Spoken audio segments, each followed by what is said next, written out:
Good morning, students of Nigeria. It definitely has been a very challenging and sometimes righteous June. Boycott, angry threats, counter threats, and attempts at peace. The strange revelation of an audio recording of a northern governor clearly intimating plans by both the North and Southwest to disrupt and stifle Igbos' economic activities or business ventures. It's quite surprising that no one from the South or Northwest has stepped forward to either refute the content of the audio or make some admissions. That's a popular saying in Igbo land that when you keep silent, you have automatically admitted to a claim or allegation. That audio was very disturbing to say the least, and it should serve to rudely awaken Igbos to the very true nature and danger of those that are sitting down at the table of brotherhood. No matter how many of us attempt to overcome the apprehension of someone's positive frame of mind, the contents continue to jolt us back to reality, a reality that unravels itself against Igbos.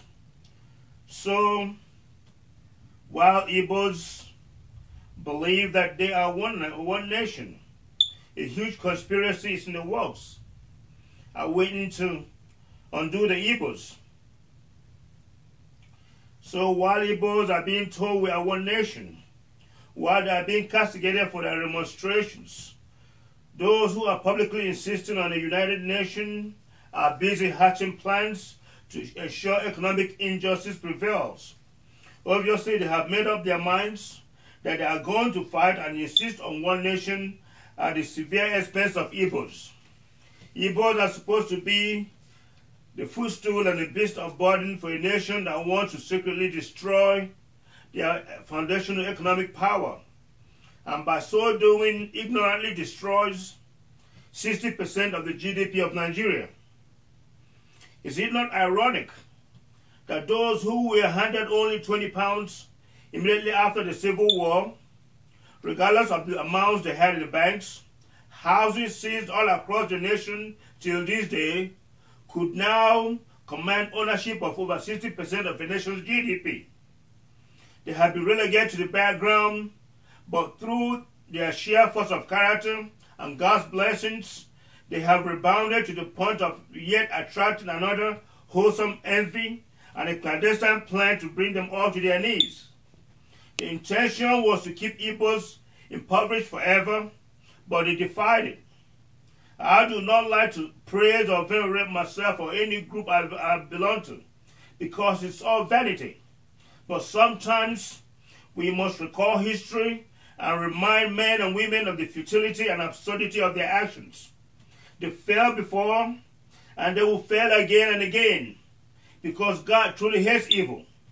Instead of channeling their energy and resources to lift their people up, they are wasting them trying to pull down Igbos, and it will not prosper because Igbos are not trying to destroy anyone, and the good Lord sees it. They came from nothing, from ash and 20 pounds, to the apex they now occupy in the nation. Nnamdi Kanu might be a passive phase, but the cause he has championed, excluding the negative rhetorics, is clearly justified, because a nation founded on inequity and governed by a 95 to 5% distribution ratio is bound to create consternation, if not outright anger.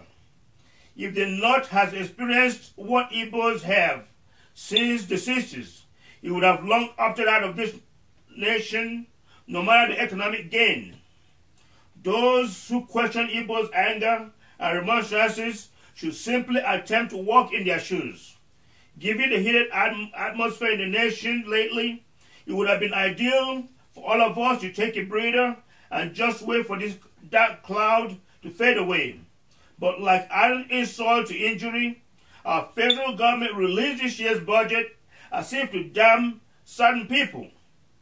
It almost amounts to brazen theft when you take resources from two regions and offer in return the smallest portion to the same regions. We've all seen pictures of the South for years, the abuse and the underdevelopment. Many families living in squalor and literally on water. We have blamed contractors for some of these unsavory strikes, but what has the federal government done? But to allocate the lowest budgets to these regions. We condemn the actions of youth from South-South and from Southeast, but refuse to address the catalysts for their actions, catalysts that are fully under our federal government control as a nation. Nigeria is poisoning the minds of these youths. The actions, how government shares resources explicably alienate these regions from the affections for their nation and replace it with abundant resentment, a painful, colossal consummation of grief and uncontrollable energy to destroy it and to resist. That's why today we have all the bombings of oil wells. This is not the kind of condition a nation seeking unity and peace should encourage. The South-South and the Southeast do not deserve the callous and insensitive treatment they get. It is arrogant, it's entirely unfair. I have spoken my mind, and it's up to our congressional men and women to demand the criteria upon which the federal government applied to arrive at these unfortunate budgetary figures. We are not pointing fingers at Sibanjo. We know where these figures came from. And for Igbos, this plot should serve as a challenge rather than a source of anger. If you are an Igbo young man or woman in a classroom, I urge you to study harder. If you are an aspiring businessman, I urge you to work harder and to grow your business. Those seeking to invent products, those seeking specialized training, do not stop until you win. Seek to be the best that you can be, Igbos. Excelling is the greatest revenge to hatred and marginalization. And if you think you are being unfairly targeted in business or in other walks of life in Lagos or Abuja or other places in the nation because you're an Igbo man or woman, contact all Igbo organizations and let them fight for you. Remember, when you are surrounded by enemies, you stay vigilant. Thank you, and may God bless you.